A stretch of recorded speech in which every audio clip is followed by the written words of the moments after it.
She is talking about voters who were lining the streets here in the Palmetto State, specifically in the Midlands, to make their voices heard because it's the last Saturday for in-person absentee voting. Let's take a look at her report.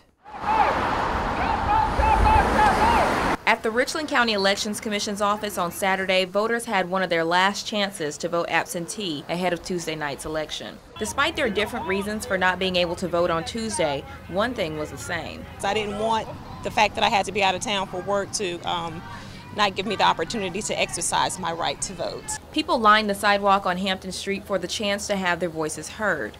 Inside, a celebration for first-time voters. Others, like Hannah Cohen, traveled for hours from school for the chance to vote. This is such an important election, and 100 years ago I wasn't allowed to vote, so that's kind of how I view everything, take nothing for granted. Some of the issues on their minds: education, healthcare, and security. We just had all of this violence in our country. Catherine Bruce was one of the organizers aboard the March on the Polls bus. If there are ways that we can change things, voting has to be on the agenda.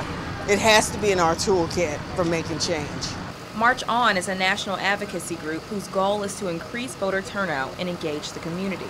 The bus picked up students and the elderly and dropped them off at the polls. Its next stop was the State House. They are a small group of organization leaders from groups like Black Lives Matter and the USC chapter of the American Civil Liberties Union, gathered by the State House to encourage people to get out and vote on Tuesday. We need everyone in our community to participate in our political system. In Columbia, Kaylin Hagwood, News 19, WLTX. If you weren't able to get out and vote today, you can still vote absentee until 5 o'clock Monday afternoon. And for more details on this story, head to WLTX.com.